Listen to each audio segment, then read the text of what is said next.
Olá, meninas e meninos! Como vocês estão se sentindo hoje? Sejam bem-vindos a este canal, o Linguística Descomplicada. Se você gosta de linguística, eu peço que você se inscreva no canal, acione as notificações para ser avisado todas as vezes que novo vídeo for colocado no ar. Nós já somos mais de 600 inscritos neste canal e eu quero agradecer a todos vocês que estão inscritos e convidar a você que ainda não é inscrito para que se inscreva. Muitas pessoas assistem os vídeos, curtem, comentam, mas não são inscritos. É importante que você se inscreva. Este canal é um projeto de extensão, faz parte das atividades acadêmicas que eu desenvolvo na universidade e é importante que você se inscreva para que a comunidade cresça e mais pessoas possam ter acesso. E assim a universidade cumpra um de seus propósitos, que é de oferecer extensão de modo gratuito.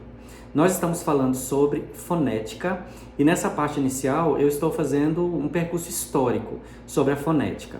O material teórico que eu uso como referência é o livro do Matoso Câmara Júnior, História da Linguística. Eu já mostrei o livro nos vídeos anteriores, a capa dele. Se você não viu, volte lá e veja. E se você tiver interesse em se aprofundar tanto na história da linguística quanto na história da fonética, eu sugiro que você então acesse o livro, procure o livro do Matoso, vale muito a pena. O Matoso foi um grande estudioso e essa parte histórica o Matoso fez com primazia. Ele fazia muito bem feito essa parte histórica sobre aquilo que ele se propunha a fazer, de um ponto de vista histórico. Hoje, nós vamos começar a falar sobre alguns avanços que houve na constituição da fonética e o que foi acontecendo até que se chegasse ao que nós temos hoje. Eu tenho dito para você que uma das grandes dificuldades que a fonética veio encontrando foi a falta de recurso tecnológico. Isso porque grande parte do que acontece na constituição da voz é feito aqui dentro. A gente não vê, a gente não consegue visualizar. Então era necessário que houvesse recurso tecnológico e demorou um tempo para que isso acontecesse, né? Então hoje a gente vai começar a falar um pouco sobre isso, sobre o aparecimento desses recursos, para que você possa vislumbrar de que forma que foi sendo possível então visualizar os órgãos e a partir daí entender melhor como funciona a produção da fala e a produção da voz. Então eu vou ler alguns trechos para você do livro do Matoso e vão aparecer alguns nomes, tá? Mas eu não vou dar não vou fazer muitos comentários a respeito dos nomes, até porque o próprio Matoso também não faz isso e a partir dos recortes eu vou fazendo os comentários. A fonética só conseguiu se desenvolver plenamente após os estudos da fisiologia dos órgãos da fala se estabelecerem após os anos 30 do século XIX. Então, você viu nos vídeos anteriores que os gregos e os hindus, por exemplo, já haviam apresentado algumas considerações a respeito da fala, mas de um ponto de vista curioso, digamos assim. Tudo muito ligado à audição, às percepções auditivas da fala. E então, só após os anos 30 do século XIX é que os estudos da fisiologia dos órgãos da fala, então, permitem um desenvolvimento maior dos estudos da fonética. Até então não era possível por conta dessa impossibilidade, dessa incapacidade de se visualizar os órgãos, né? O que acontecia aqui dentro.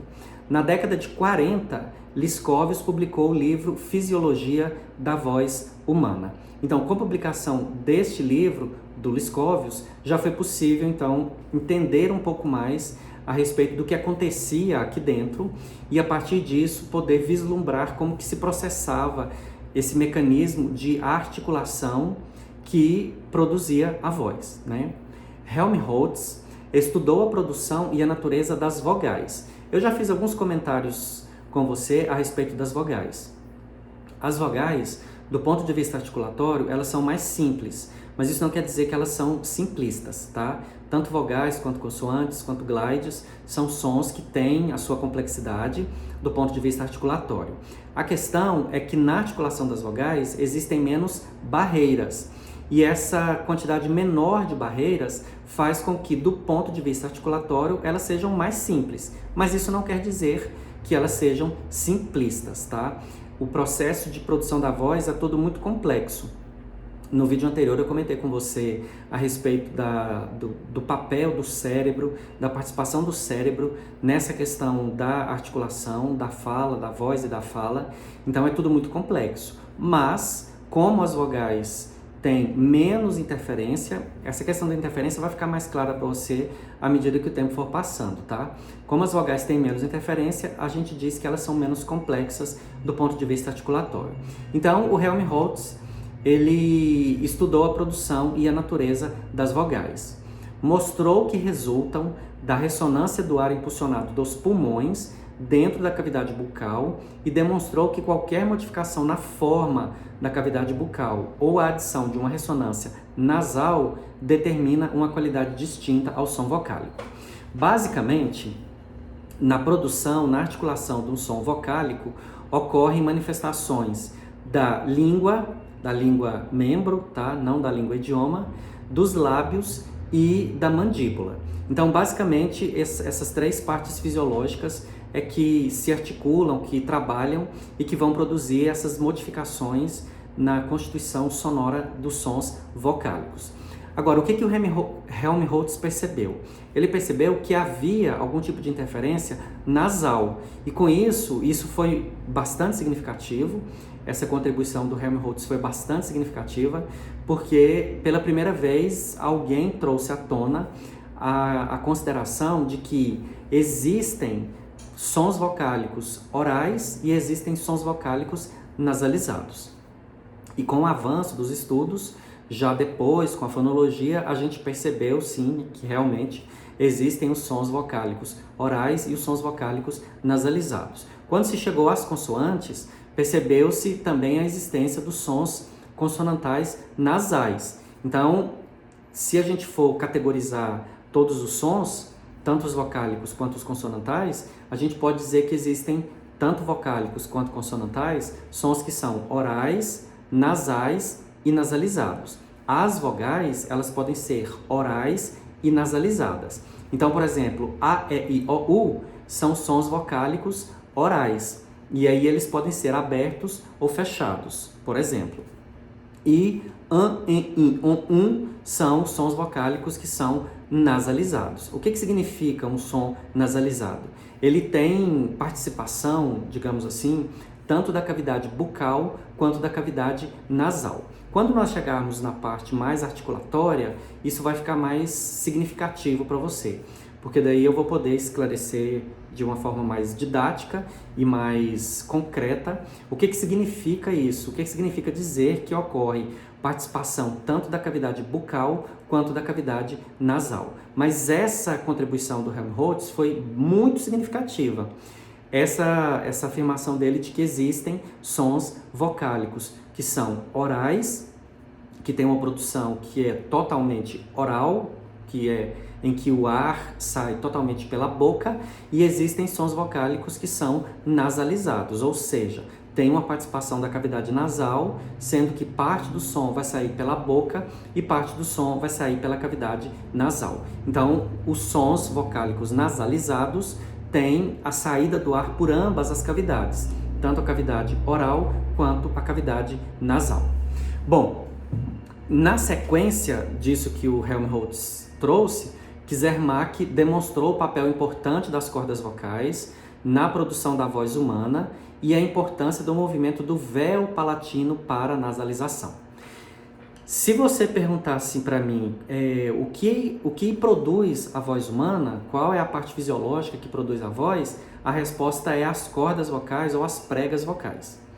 Que aqui você já pode perceber o quanto a participação do Kizermak foi eficaz, né? Kizermak demonstrou o papel importante das cordas vocais na produção da voz. Então, a voz é produzida pelas cordas ou pelas pregas vocais. E como que se dá isso? Na passagem do ar vindo dos pulmões, quando o ar sai dos pulmões, ele passa pelas cordas ou pelas pregas vocais. Essa passagem produz uma vibração e essa vibração, o resultado dessa vibração é a voz humana. Analogamente, a gente pode entender que é semelhante ao que acontece com um instrumento de corda, por exemplo, o violão. Então, as cordas do violão representariam as cordas vocais. Então você pega a corda do violão, puxa e solta. Quando você solta, ela vibra e aquela vibração produz uma onda sonora. Essa onda sonora que a corda do violão produz, analogamente, é a nossa voz humana. Então, o que é a voz humana? É o resultado da vibração das cordas vocais. Essa vibração é produzida pela passagem do ar vindo dos pulmões. Então, quando o ar passa pelas cordas vocais vindo dos pulmões, vibra essas cordas vocais e produz a voz. Parece muito simples, mas não é. É muito complexo tudo isso. E a gente vai ver essa complexidade ao longo dos vídeos que virão, tá? Então, além do Kizermak ter demonstrado o papel das cordas vocais, ele demonstrou a importância do véu palatino. O véu palatino, pega aí a pontinha da sua língua e passe aí no céu da boca, no que é conhecido vulgarmente como céu da boca. Tem uma parte óssea, que é essa parte aqui mais próxima dos dentes, e lá mais atrás existe uma parte mole, uma parte maleável. Essa parte mole é o véu palatino. Na continuação, no prolongamento do véu palatino, fica a úvula, que é o que a gente chama vulgarmente de campainha. Nós vamos falar mais sobre isso quando chegarmos em fonética articulatória e você vai entender melhor o papel tanto do véu palatino quanto da úvula. Mas foi o Kizermak que percebeu que esse véu palatino, ele tem um papel, uma importância na produção dos sons, principalmente na produção dos sons consonantais e especialmente também na produção dos sons que são orais, tanto os sons vocálicos quanto os sons consonantais. Lembra que há pouco eu comentei com você a respeito do Helmholtz, que falou sobre a articulação dos sons vocálicos, e eu disse para você que a gente tem os sons vocálicos que são orais, a, e, i, o, u, e os sons vocálicos nasalizados, an, in, on. Quando o som é oral, tanto o som vocálico quanto o som consonantal, porque os sons consonantais também podem ser orais ou nasais, a diferença é que os vocálicos são orais ou nasalizados e os consonantais são orais ou nasais, mas quando são orais, o véu palatino e a úvula têm um papel fundamental e tem um papel fenomenal. E o contrário também, quando os sons são nasais ou nasalizados, tanto o véu palatino quanto a úvula também têm uma importância fundamental. Você vai entender isso melhor quando a gente for falar sobre a parte articulatória. Mas quem descobriu isso foi o Kizermak. Ele percebeu tanto o papel das cordas vocais na produção da voz, quanto o movimento do véu palatino nesse processo de nasalização, tanto dos sons vocálicos quanto dos sons consonantais. Mas isso só foi possível a partir de quando? A partir da publicação do livro sobre a fisiologia da voz humana. E isso começou só a partir de quando? A partir dos anos 30 do século XIX. Então, demorou um bocado de tempo. E o livro do Liscovius, Fisiologia da Voz Humana, só foi publicado na década de 40. Tudo isso do século XIX. Foi a partir disso, isso foi o pontapé inicial para que a fonética pudesse começar, então, a descrever melhor os sons, mas perceba que não era ainda no campo da linguística. Isso não era linguística. A linguística nem existia. Isso é século XIX. A linguística só nasce no século XX com Saussure, a partir de 1916, com a publicação do livro Curso de Linguística Geral. Nós estamos aqui tudo no campo ainda da curiosidade do homem sobre a fala e sobre a voz, mas pegando empréstimo de outras áreas. Ainda não era um estudo propriamente linguístico, né? Na sequência, nos próximos vídeos, eu vou continuar então falando para você a respeito desse livro, do Liscovius e de outras contribuições que o Kizermak trouxe, além dessa questão das cordas vocais e do véu palatino. O que você está achando disso tudo? Tem coisa que é legal, tem coisa que é super legal. Isso é super legal, não é? Comenta comigo o que você está achando dessa parte histórica, sobre a fonética. Se você tiver dúvidas, deixe nos comentários. Eu sempre respondo todas as perguntas que vocês colocam para mim. Compartilhe o vídeo com seus colegas, para que eles também possam ter acesso a este material. E se você não é inscrito, eu peço mais uma vez que você se inscreva, ok?